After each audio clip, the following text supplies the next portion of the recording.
For some of you, you already know that I have an issue with the word hope. Hope to me actually feels very close to hopeless, and I know it's not the same, but it has something to do with you have to hope because you can't trust, and then to trust means you don't really know, and there's uncertainty. But I came to the centering of it, of hope from words, messages from the past, is actually about victory. Last week David spoke about Job, and I think he said there are 64 chapters of his suffering and just a couple about his victory. And it is a very human experience to point to all the suffering and the chaos. All of humanity reveals the complexity and the matrix of what it means for God to be on earth. And while many people think of Jesus as a white man in a robe, first of all, he was probably not white. He was probably more of an Arab or of Jewish descent, which made him more brown than white. But most people who are of some kind of spiritual religious orientation still have in their own mind not seeing all people as made in the image and likeness.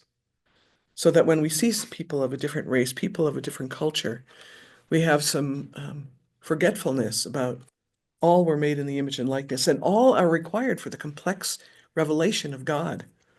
Humanity has the capacity to unfurl healing wings so that all of humanity can be healed. This isn't a question of, I'll say the right thing on the right Sunday, and somebody will finally get it and it'll all fall into place. It requires people. It requires a collection of people in going to the river.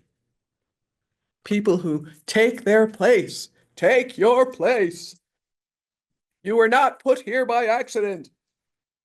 Take your place. Know it now. Know it now. And as we touch from some of David's words, again, messages out of before time, he spoke about creation. He spoke about Job, and he spoke about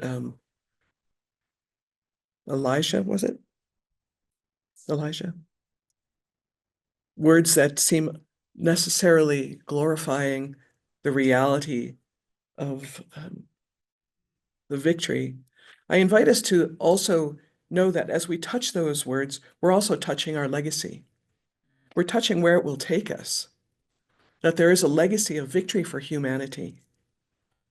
That when we stand in the knowing, like the story of Job isn't really about his suffering, it's about his uprightness. It's about his victory.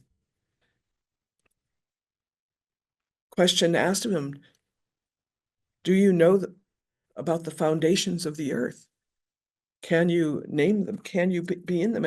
And I know I met someone who said, well, the answer is obviously no. And for me, the answer is obviously yes. Do you know the foundations of the earth? You do when you're in your true identity, standing with knowing the dominion thereof, the pathways of creation.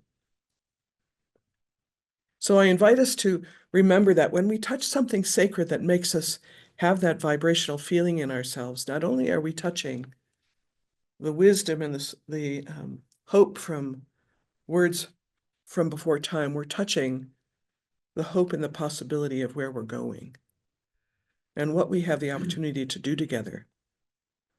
Not just our legacy, but our destiny, our victory. And, people might think that's fantasy, but has anybody ever loved anybody here?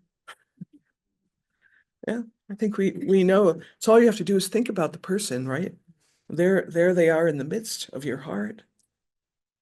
It's that is about touching the sacred, the possible, the creative future